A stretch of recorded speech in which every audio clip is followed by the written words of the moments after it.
Time now for a look at what's been making waves this Friday on the internet in Media Watch with France 24's Charlie James, who's with us here in the studio. Oh, good evening. And Charlie, we're starting with a rather sad update on a story we've been covering all this week. That's right. So a little 7-year-old girl named Amal Hussein, who was featured in a harrowing New York Times story that came out last week about the war in Yemen.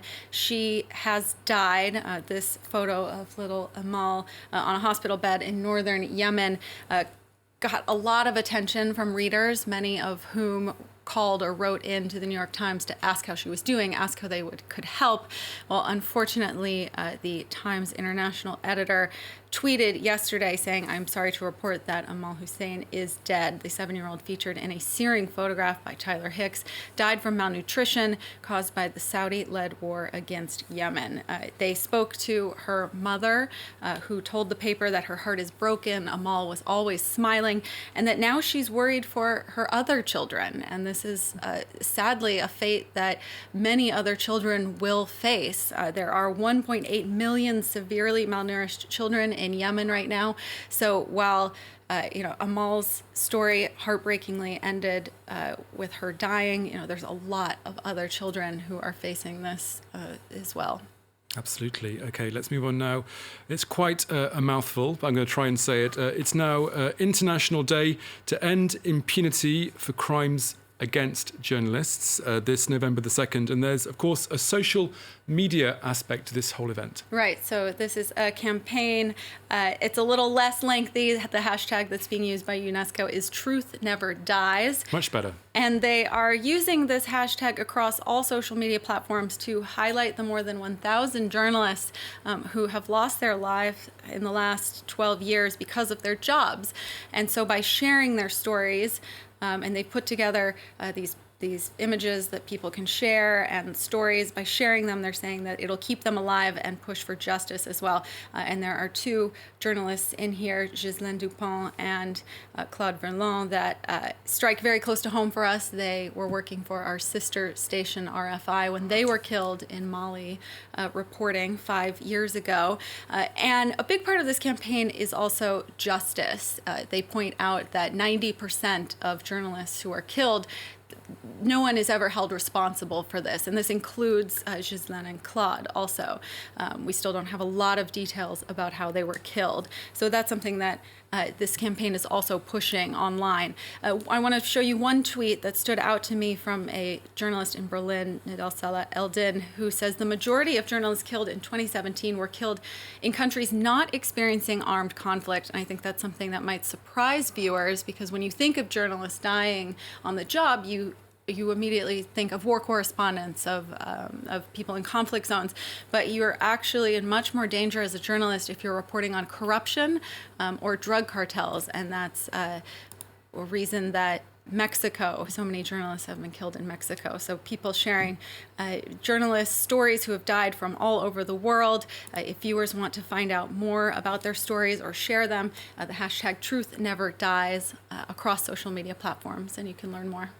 Great. You've also found an advert for one Israeli clothing company, which has caused outrage because of how it treats Islamic veils. That's right. So the brand is called Hoodies. It's an Israeli brand, and their newest ad features the Israeli supermodel Bar Rafaeli. We can play that now for the viewers to see. So it begins with her wearing a niqab, and then the phrase "Is Iran watching?" shows up at the bottom there in Hebrew. She then throws off the niqab to reveal her outfit, and the song lyrics sing about freedom and breaking chains, and the response has been highly critical to this. I'm going to show you a couple of reactions. One woman, Miriam, on Twitter saying, "This has to be the most ignorant and racist ad I've ever seen. I can't believe a whole company approved this." And a journalist from the BBC pointing out it's not entirely accurate either. She said, "Bar Rafaeli, did no one tell you women in Iran don't wear niqab and that you are being used to spread misinformation?" So the hijab, the head covering, is compulsory, but not the face covering in Iran. So this isn't even reflective of what most women in Iran actually wear.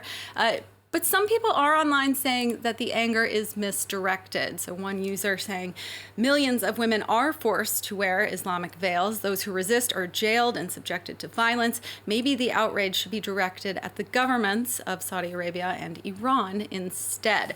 So we haven't gotten any reaction from the company or from the model as of now. They have taken down the ad from their Instagram accounts, but it's still up on the company's YouTube. So we don't know yet what they were intending to say with this ad, or whether they anticipated this type of reaction or not. And finally, Charlie, you found another story and the hottest social media star of the week. And I'm very pleased to say it is a duck. It's a duck. It's this duck, to be exact. He is a Mandarin duck, a male Mandarin duck who was spotted in New York City's Central Park last month, and he has developed quite the fan base. You can see in this video from Instagram of all of the people photographing him and videoing him. So it's speculated that he escaped because this is a breed of duck that comes from East Asia. So there aren't other ducks like him floating around Central Park, but it's illegal to keep a pet duck in New York City. So unlikely that someone's going to be coming forward and saying, that's my duck. Joey and Friends, he had a pet duck. Yes, that's right. Sad to say, Friends fans, that Joey and Chandler's duck was an illegal duck. But people really taken to him using the hashtag Mandarin Duck.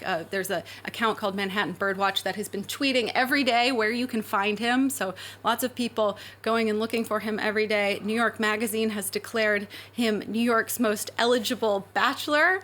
And it looks like as long as he wants to stay, he can be there. So the city of New York and the New York City Parks Department tweeted saying that he is welcome and calling him New York City's hottest celebrity. And very handsome he is. He is. Very handsome.